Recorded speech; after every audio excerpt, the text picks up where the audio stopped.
ng mga balita at komentaryo, mga panayam ng mga taong viral ngayon. DZRH Break Time!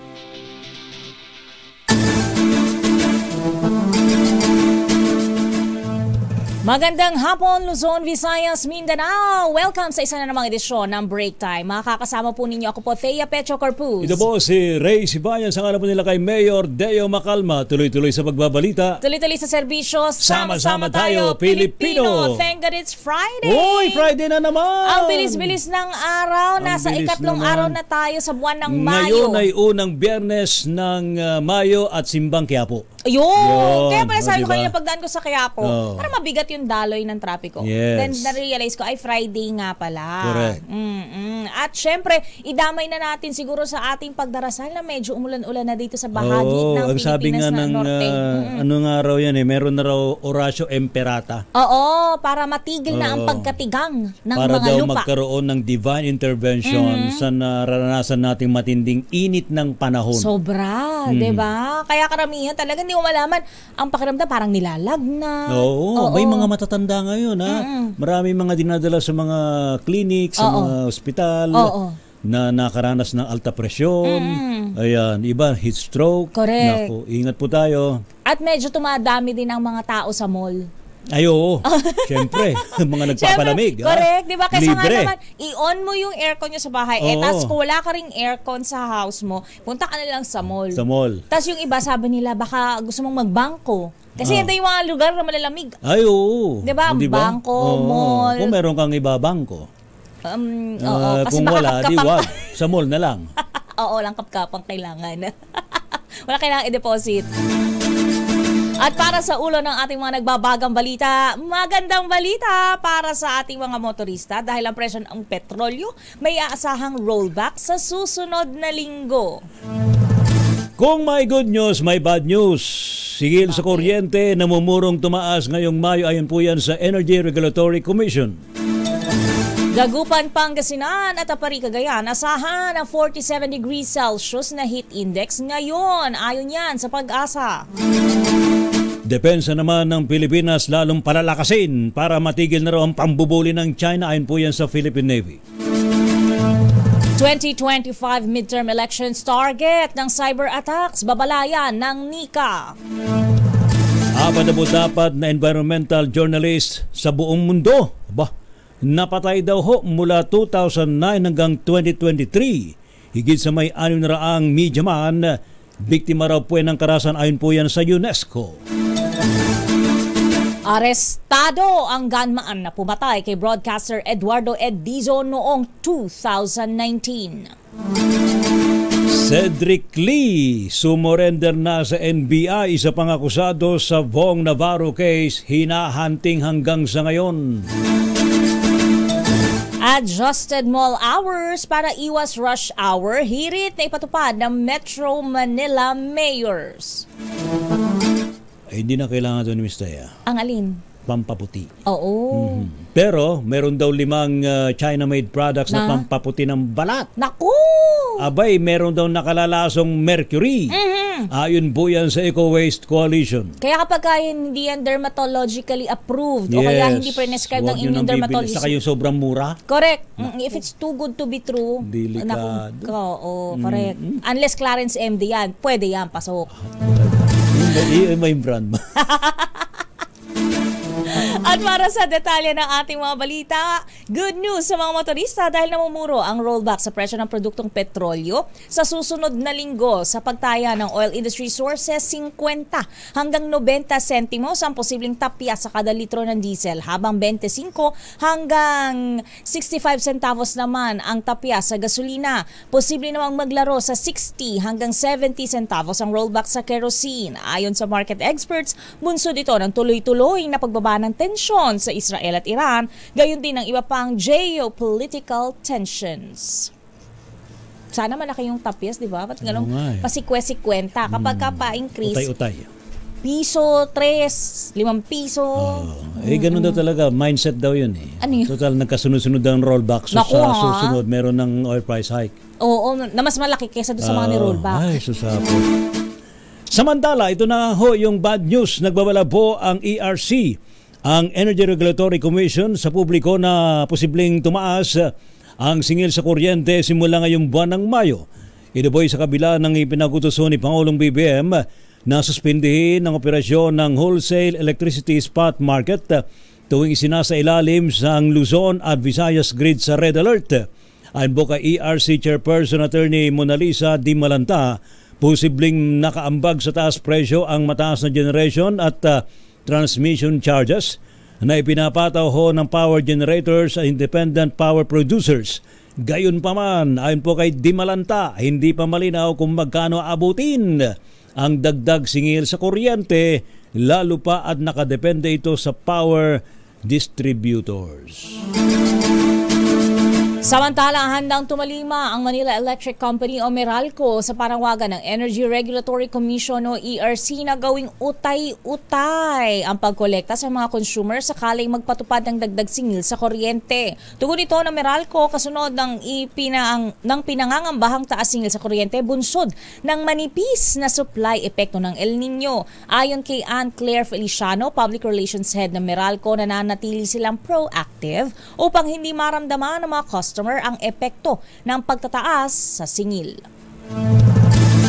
Samantala naman, pabor po sina Senador Sherwin Gatchalian at Pangasinan Congressman Marco Wangco na buhayin ang usapin ng nuclear power plant dahil naman sa lumalaking demand sa kuryente. Ayon po kay Gatchalian, dapat nang pag-usapan ito sa mataas na kapulungan ng Kongreso dahil sa patuloy na pagtaas sa presyo ng petroleum products sa bansa. Inagpaw ni Wangco na pasado na sa Kamara ang batas para sa nuclear power plant, ngunit hindi pa ito umuusad dyan sa Senado. Samantala, pabor din dito ang grupo naman ng mga negosyante dahil isa umano sa mga dahilan ng pag-alis ng mga investor sa bansa ang kakulangan sa supply ng kuryente. Ayon po kay Cecilio De Pedro ng Filipino-Chinese Chamber of Commerce Incorporated, hindi daw maaring asahan ang mga solar at hydroelectric power plants dahil naman sa nagbabagong klima ng mundo. Sa iba pang balita, asahang nakararanas ngayong Biyernes ng pinakamataas na heat index ang Apari, Cagayan at Dagupan City sa Pangasinan na aabot sa 47 degrees Celsius. Sa panayam ng DZRH kay Weather Specialist Chanel Dominguez, asahan din ang 26 hanggang 37 degrees Celsius na temperatura sa Metro Manila at heat index na 40 hanggang 41 degrees Celsius. Sa kabuuan, nasa 30 o 30 mga lugar sa bansa ang nakararanas ng danger level ng heat index. Epekto pa rin yan ng El Nino at umiiral na tagtuyot sa bansa. Inihayag ng Pag-asa na patuloy pa rin na mararanasan sa bansa ang easterlies, kaya asahan na ang mainit at maalinsangan na tanghali hanggang hapon. Anong hanggang hapon lang? Minsan hanggang gabi. Hanggang gabi? Oo, pag halimbawa naka-timer. Nakahubad pa nga ako sa gabi. Ay, wow. Effective. Oo, cool na cool ka na. Diba? Pagka nga napatayan ka ng aircon sa gabi, parang di mo na matuloy yung pagtulog mo. Wala, alam mo naman ng mga Ilocano, bawal lang ang aircon. tipid-tipid lang. Oo. Dapat mahangin na talaga. No? Oo. Kaso walang puno. Orasya Imperata lang daw yan. Oo. Dasal lang. Sabi ng mga obispo. Correct. Pero sa ngayon pala, Miss Thea, no? Ano bang temperatura natin sa metro? 35 dito sa may Pasay. 35 degrees Pero Celsius. ang nararanasang ang init factor feels like 38 degrees. Feels like hell. Nakapunta na pala sa hell, sabi. Hell on earth. Oo. Feels like 38 degrees Celsius. Diba? So para kang may lagnat. Oo, yun, kasi mas mataas na yan sa totoo, body temperature mo. So para kang may lagnat. Ay, so sana naman sa Dagupan, no? Saka, saan ba yun? Apari, Cagayan? Oo. Naku, 47 daw yung forecast. Nako, sa Dagupan nga, nagkusa na yung mga bangus na maidaing. Nagboluntaryo na sila? Oo, kasi ang init daw Idahin nyo na kami! Kaya na namin Malilit pa yung mga bangus sa'yo, kaya ganun ang boses. Idahin mo na kami! Ganun din naman sabi nila. Magkukusa na lang daw sila. Matapos ang naranasan pong sunod-sunod na delikadong heat index ay bumaba na rin daw sa 38 hanggang 41 degrees Celsius ang posibleng damang init sa Metro Manila ngayon pong araw na ito. Tama, 38 ngayon. Sa pagtayaw ng Pag-asa, posibleng maramdaman ng 38 degrees Celsius na heat index sa Science Garden sa Quezon City habang 41 degrees Celsius sa Naiya, Pasay. Masyadong mainit yan, pero ewan lang natin. Paglabas natin mamaya, sukatin natin yung init. Mababa ito kumpara sa naitatala noong nakalipas na araw na umabot daw po hanggang sa 45 degrees Celsius. Ayon po sa Pag-asa, maituturing hong extreme caution ang mga heat index na naglalaro sa 33 degrees Celsius hanggang 41 degrees Celsius. Yung tinatawag na danger level. Oo, kasi nga 'di ba, mas mainit pa siya sa normal na pangangatawan ng tao. So para kang laging ninalagnat, kahit kung 41, para kang kinukumbulsyon. Pwede bang ano 'yan? Merong bang kapote na may pampalamig sa loob? Pag-alagay ka na lang, cold pack ba yun? Nga, diba? Ice pack. Oo. Kaya yung cooling patch. Improvise, lagyan mo na ice pack yung buong jacket mo.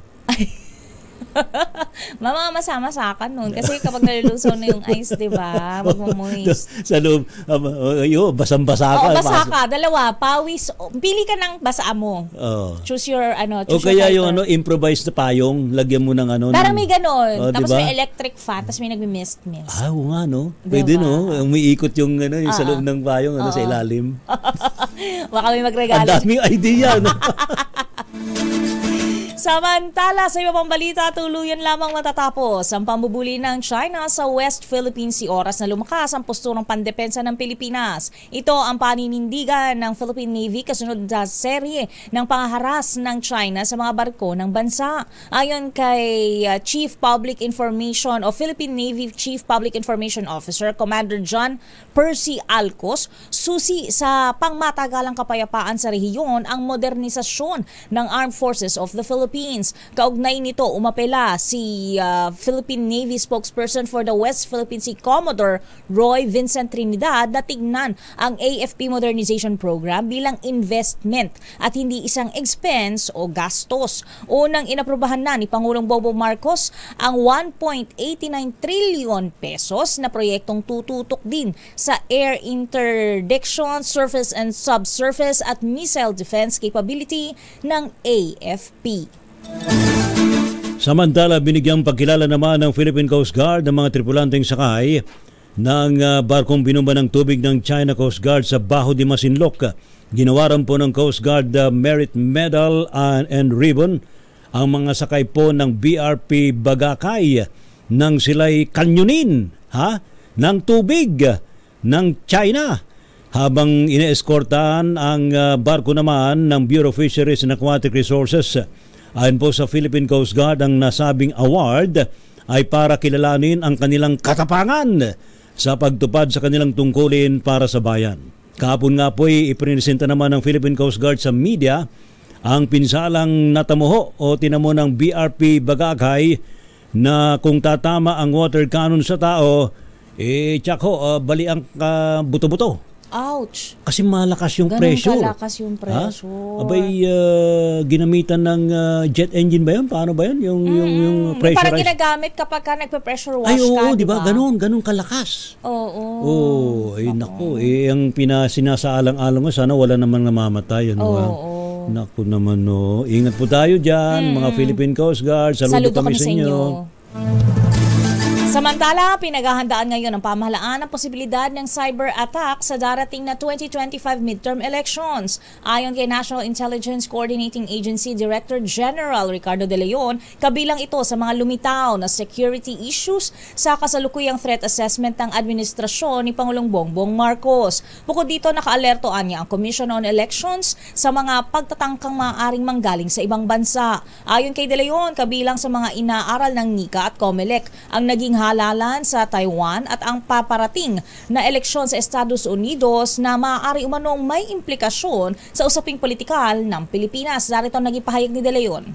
What we're looking at that ano ba nangyayari at mangyayari sa November election ng US, ano ba nangyayari like what happened in Taiwan, and let's see how we can input that.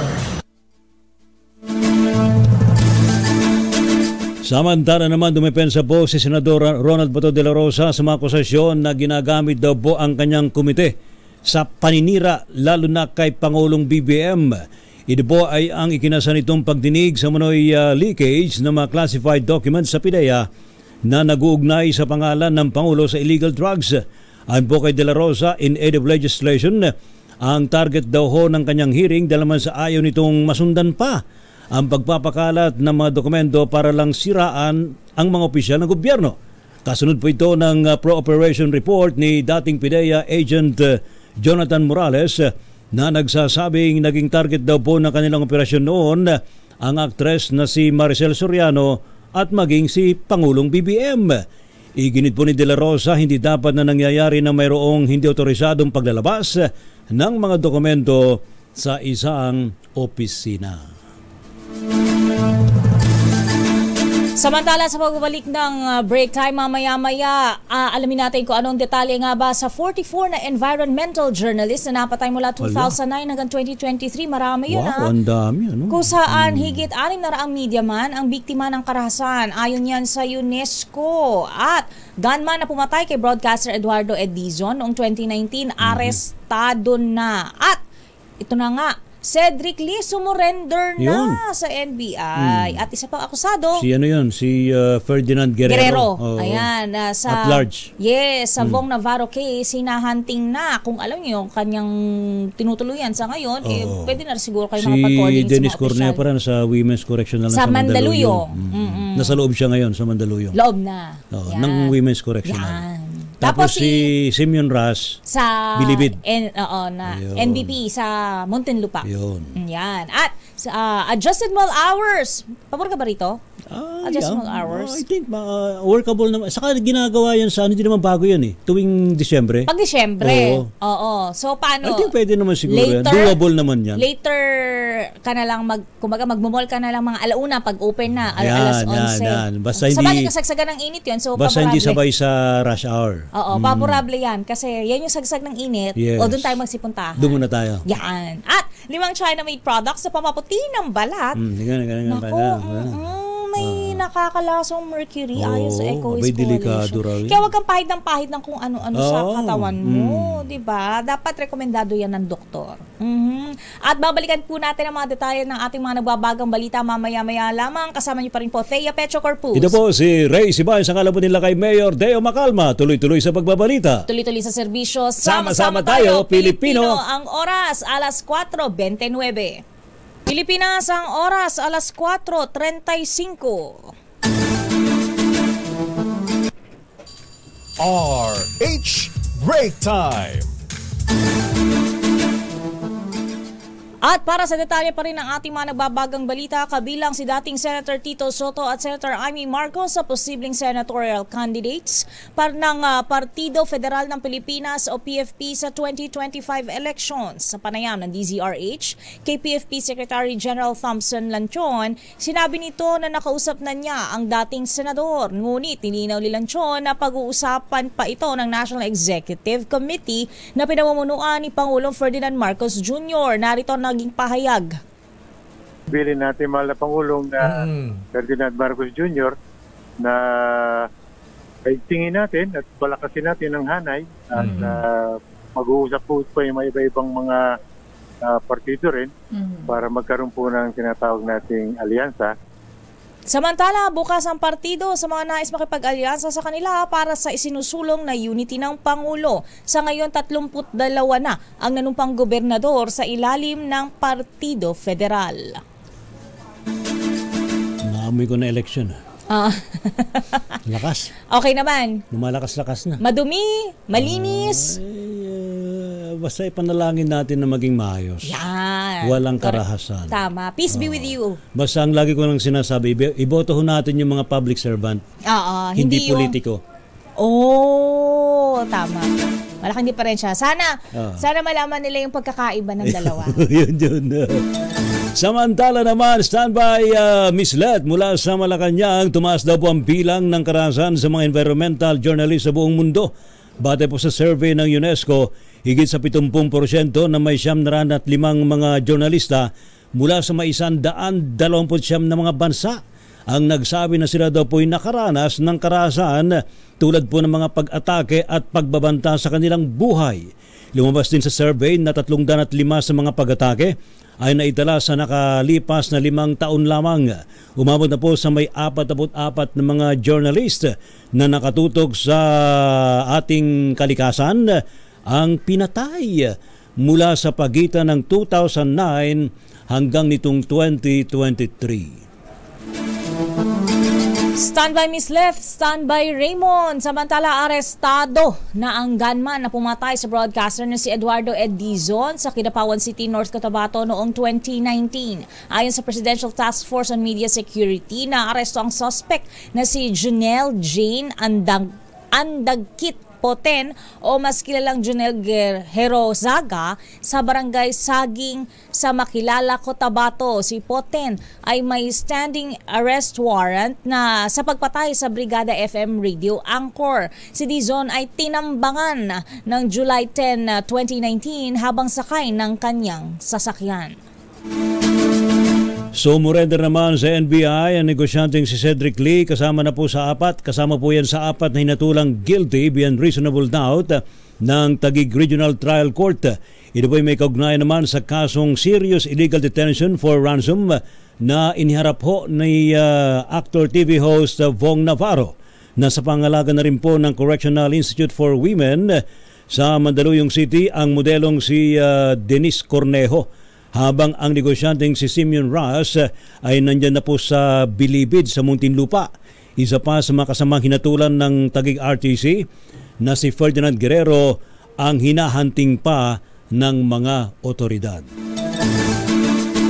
Samantala, higit 240 sasakyan na kolorum ang nahuli ng Land Transportation Office o LTO noong buwan ng Abril. Sa ulat ng ahensya, 73 sa mga ito ay mga motorsiklo, 84 ang van, 20 ang trucks, habang 12 naman ang mga jeep at 10 ang bus. Umabot naman sa 101 ang nahuling kolorum na sasakyan sa Calabarzon at 57 mula sa mga ito ay mga motor vehicle na na-impound. Ayon kay LTO Chief Vigor Mendoza, ang mga paghuling ito ay sa ilalim pa rin ng patuloy na pinaigting na kampanya ng ahensya na matigil ang mga naturang iligal na operasyon. Samantala, tiniyag po ng DSWD na may ayuda ang mga jeeper na hindi makapasada sa pagtatapos ng deadline ng consolidation po ng PUV Modernization Program. Ayon po kay DSWD spokesperson Irene Dumlao, kanila pong inintay ang request para sa assistance na maaring ibigay sa mga apektadong jeeper. Dadan daw po ito sa assessment team ng kanilang mga social worker para matiyak na tama ang ibibigay na intervention sa mga ito. Kasama po sa maaring ibigay ay ang cash aid sa ilalim po ng assistance to individual in crisis situations o kaya naman sa livelihood assistance. Kaugnay na balitang yan, ibinebenta na lang sa ilang mga junk shop ang mga lumat sira ng pampasaherong jeep sa Tondo, Maynila sa gitna ng PUV Modernization Program ng gobyerno. Napag-alaman na karamihan sa mga ibinebenta sa junk shop ay mga pampasaherong jeep na sira na o hindi napapasa sa pamantayang para maipasada. Ang iba namang mga lumang tradisyonal na jeep na pwede pang iparehistro ay pinagaganda upang magamit bilang pribadong sasakyan. Dinadala naman sa Bulacan ang mga jeep na hindi nauubra pa at kinakalas na upang i-recycle. Aabot ng hanggang 25,000 pesos ang bentahan ng mga sirang jeep, pero depende pa ito sa klase at lagay ng makina. Ayun. Aware naman pala yung mga drivers natin at operators na dilapidated na. Pero kasi yung iba, talagang ipinipilit, pakarag-karag na, matetetano na yung mga pasahero. Yan ang kabuhayan. Yun na nga, kapag kakabuhayan natin, dapat lalo nating mamahalin, dapat lalo nating pagkakaingatan. At ngayon, ano? mayroon tayong update mula sa Malacanang. Si Pangulong BBM, positibong maibababa daw po ang taripa. Wow! Ng mga produkto ng Pilipinas sa Korean market. Ang mga produkto natin magiging anyo nga sa'yo. Ating alamin sa report ni RH14, Let Narciso. Miss Let. Miss Thea, inaasahan ni Pangulong Ferdinand Marcos Jr. na mararatipikahan na ang free trade agreement sa pagitan ng Pilipinas at South Korea. Ayon sa Pangulo, ang FTA ay magbibigay bentahe sa mga produkto ng Pilipinas sa Korean market. Ang FTA ay kasunduan sa pagitan ng mga bansa na layong maibsan ang mga sagabal sa imports at exports kabilang ang mataas na taripa. Sa ilalim ng polisiyang ito, ang mga produkto at serbisyo ay maaaring bilhin o ibenta sa international borders ng maliit lang o walang taripa, kota at iba pa. Tinukoy ni Pangulong Marcos ang mga prutas gaya ng avocado na kabilang sa listahan ng mga produktong maaaring bawasan ng buwis. Bukod sa mga prutas, target rin ng bansa na makapag-export ng semiconductor at automotive parts sa South Korea. Para sa kauna-unahan sa Pilipinas, DZRH, ito si Letner Siso, tuloy-tuloy sa pagbabalita, tuloy-tuloy sa serbisyo, sama-sama tayo, Pilipino. Maraming salamat, Miss Leth. Magandang balita yan para sa ating mga Pilipino, di ba, na nagninegosyo. Yun. Walang no? Ibababa yung taripa. Ayan. Tax. Tax duties. Samantala, water cannon versus water cannon. Laban sa China. Desisyon na yan ng presidente. Aba, syempre. Ayon kay Senator Francis Tolentino, ang hatol. Ang detalye bibigay sa atin ni RH28 Raymond Dadpaas. Raymond. Mr. Ray, nasa desisyon na ni Pangulong Bongbong Marcos kung gagamit tayo ng water cannon pang tapat sa ginagawa ng China sa mga barko ng Pilipinas. Ito ang deklarasyon ni Senador Francis Tolentino, siyang chairman ng Senate Committee on Admiralty Zones. May ilang barko ng Pilipinas na may pang-water cannon na maaaring magamit. Ngunit, babala ni Tolentino, baka lalo lamang lumala ang tensyon dahil tiyak na gagawa ng mas marahas na hakbang ang China. Hindi umobra ang kanilang ginawang pag-laser, kaya ngayon ay water cannon naman ang kanilang ginagamit. Hindi inirekomenda ni Tolentino ang ganitong hakbang gaya ng iba na masyadong emosyonal. Ang pinakamabuti umanong gawin ng Pilipinas ay palakasin ang ating military capability. Maliban sa pagbili ng mga karagdagan at makabagong kagamitan para sa Armed Forces of the Philippines, Philippine Coast Guard at Philippine National Police, ay ibalik na din ang Reserve Officer Training Corps o ROTC. Para sa kauna-unahan sa Pilipinas, DZRH, ito si Raymond Dadpaas, tuloy-tuloy sa pagbabalita, tuloy-tuloy sa serbisyo, sama-sama tayo, Pilipino. Huwag daw tayo padadala sa emosyon. Oo naman. Tama naman. Kasi kapag feelings ang pinairal. Mahirap na baka kung saan mapunta yung problema Oo. Dapat logical ka lagi mag-isip. Pero sana huwag naman ganyan. China, huwag naman ganyan. O hindi dahil iniintindi at inuunawa namin kayo. Patuloy niyo kaming sasaktan at hihirakan. Yun nga Huwag niyo namang ubusin ang pasensya ng mga Pilipino. Ayan. At eto na nga, para sa ating mas malakas sa telepono, may magandang balita tayo. No? Tawag lang po kayo. Talaga, promise to, ito na yung tatawagan, 88326166 para manalo ng papremyo at sagutin lamang ang tanong. Na aling himpilan ho ng radyo at telebisyon na ang magdaraos po na ika-85 anibersaryo ngayong 2024. Oo. Alam nyo ito, kung kayo'y nakatutok palagi rito. Sa DZRH. Ayan. Diba? Alam nyo na yan. Oo. So, tawagan nyo lang. Tawag na lang kayo. 883-26166. Para sa inyong premyo. Yan. At para sa mga iba pang detalye, mga opisyal ng Bangko Sentral ng Pilipinas, ang highest paid government officials noong nakaraang taon. Sa datos mula sa report on salaries and allowances ng Commission on Audit, ang nanguna sa top paid government officials ay si BSP Governor Eli Remolona Jr. na may gross income na 35.4 million pesos sa pagtatapos ng 2023. Sa datos mula sa report on salaries and allowances ng Commission on Audit, ang nanguna sa top paid government officials ay si BSP Governor Eli Remolona Jr. na may gross income na 35.4 nga ulit. Okay. Ang pangatlo naman hanggang pang-10 na opisyal na may pinakamalaking sahod noong nakaraang taon ay mga kapwa niya rin taga BSP. Wow. Kabilang na rito pwede ba mag-apply dyan sa BSP? Oo nga eh. Kahit janitor, siguro janitor na malaki din. Kahit anong entry level. Talaga. Oo, basta makasahudan tayo na malaki. Sweldo dyan. Kabilang dito sina Chuchi Fonasher, Anita Linda Aquino, Victor Bruce Tolentino, Edna Villa, Francisco Daquila Jr., Elmore Capule, Johnny No Ravalo, at Iluminada Sikat. Mandato naman ang Corporate Government Audit Sector ng COA na gumawa ng report ukol sa salaries and allowances sa mga matataas na opisyal ng gobyerno upang ma-monitor ang natatanggap nilang sahod mula sa gobyerno. May winner na! Ang bilis naman! Bilis. Pero hindi 35.4 million pesos ang kaya natin ibigay sa kanila. Hindi. Pero naka-smile. Naka-smile. Oo. Pero hindi ganun kalaki. Pero, makatutulong naman. Yun. Ayan. Kaya naman? Pang break time. Oo. Kausapin na natin. Hello? Magandang hapon ho.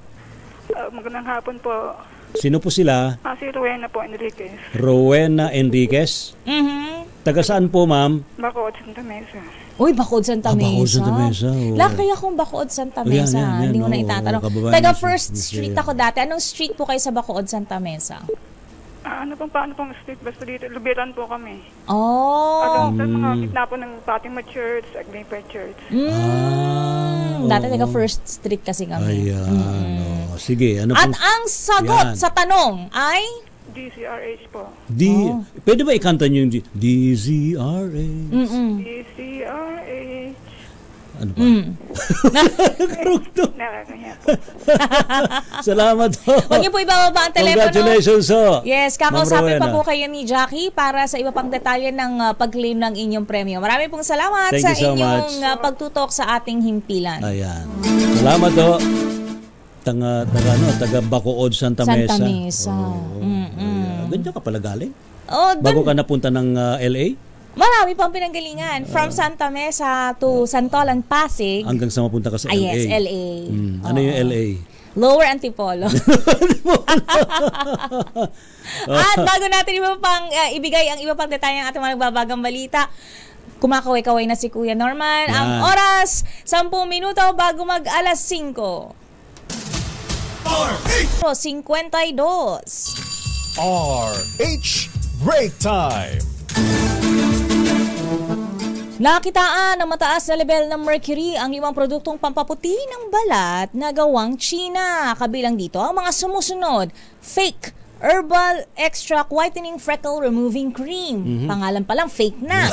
Fake green tea whitening nourishing anti-freckle set.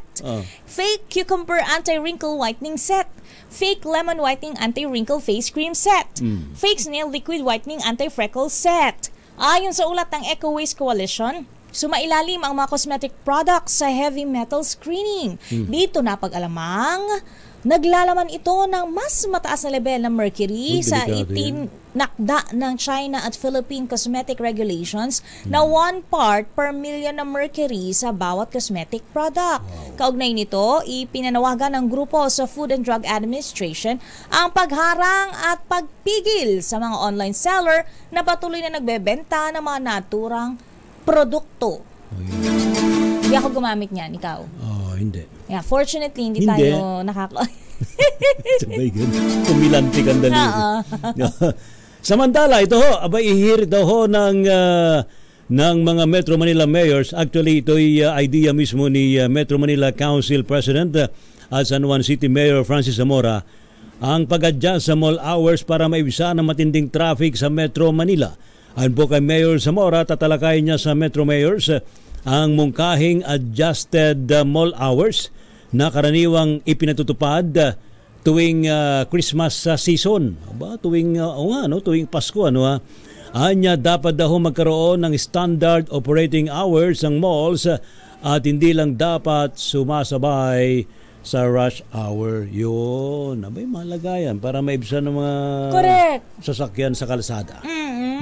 Marami pa naman talaga yung mga oras na nagsasabayan yung oras ng opisina. Yes. Tapos mamaya yung isa pupunta lang pala sa mall. Although nagkaroon adjustment yung yung government offices. Office hours from 7 to 4 sila. Yes, mas maaga sila.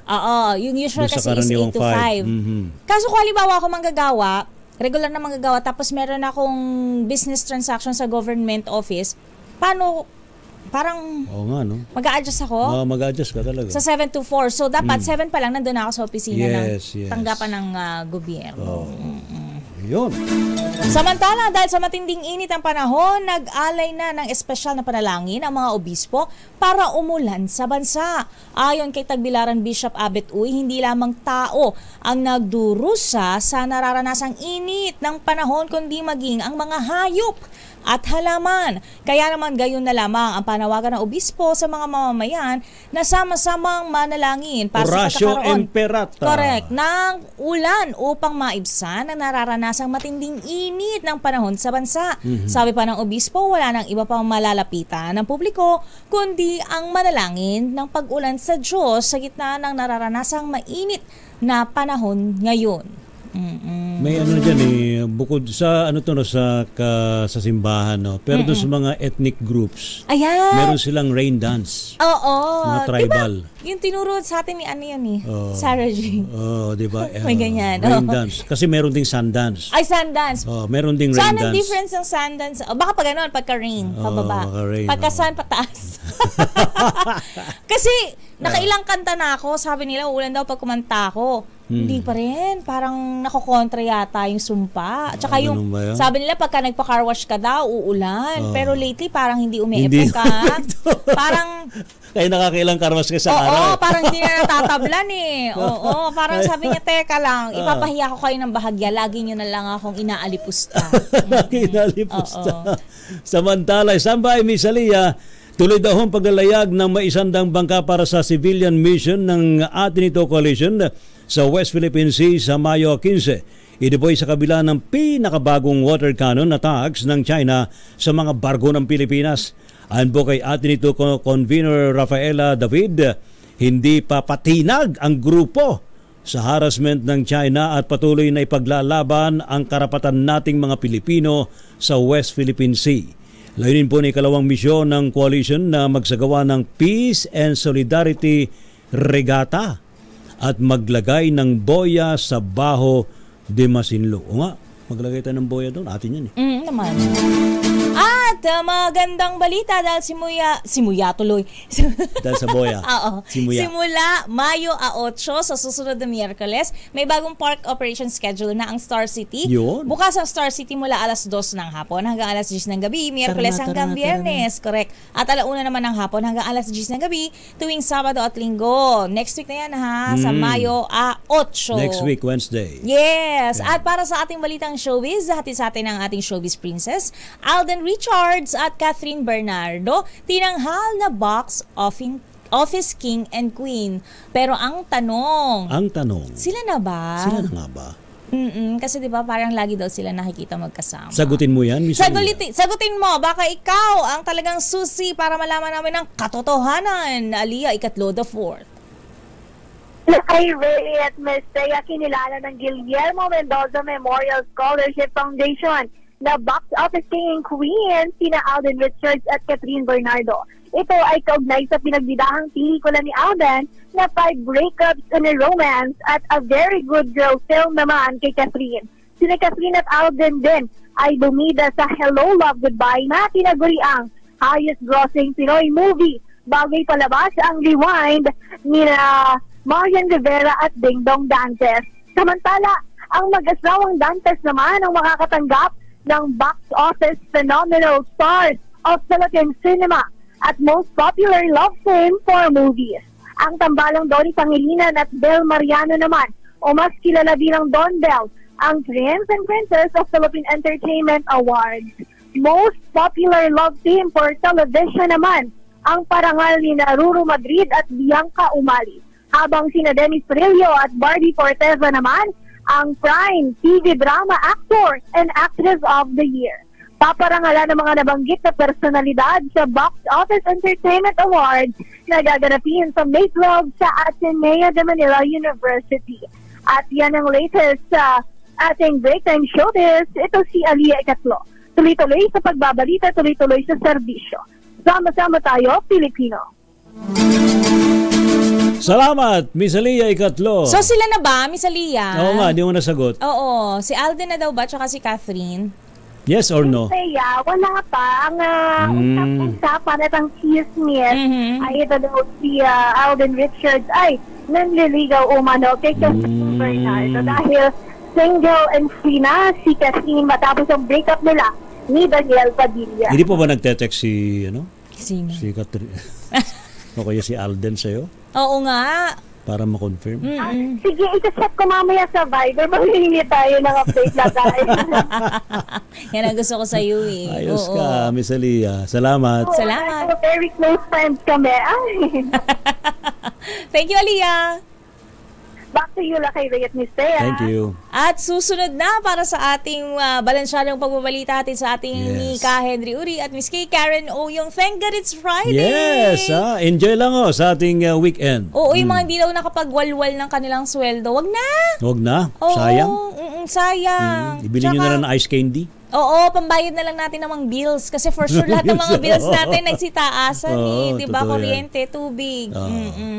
Doon muna tayo sa mga bagay na needs. Yan, makabuluhan. Makabuluhan. Sa pagkipakinapan. Ayan, oo. At wag na yung mga wants. Ano yun? Ano yung wants? Dapat needs, not wants. Oo. Yan ang i-prioritize Mga gadget. natin. Correct. Oo. Siya pagwalwal, di ba? Ang init-init na magwawalwal ka pa. Di ba? Ihalo-halo nyo na lang yan. Naks. Di ba? Ano gagawin natin? Book na! Yan, book na. Maraming salamat sa inyong pagtutok sa aming himpi ng DZRH sa programang Break Time. Ako po si Thea Petro Corpus. Ito po si Ray Sibayan. Sa ngalan po nila kay Mayor Deo Macalma. Tuloy-tuloy sa pagbabalita. Tuloy-tuloy sa serbisyo. Sama-sama tayo, Pilipino. Ang oras, 1 minuto, makalipas ang 5:00.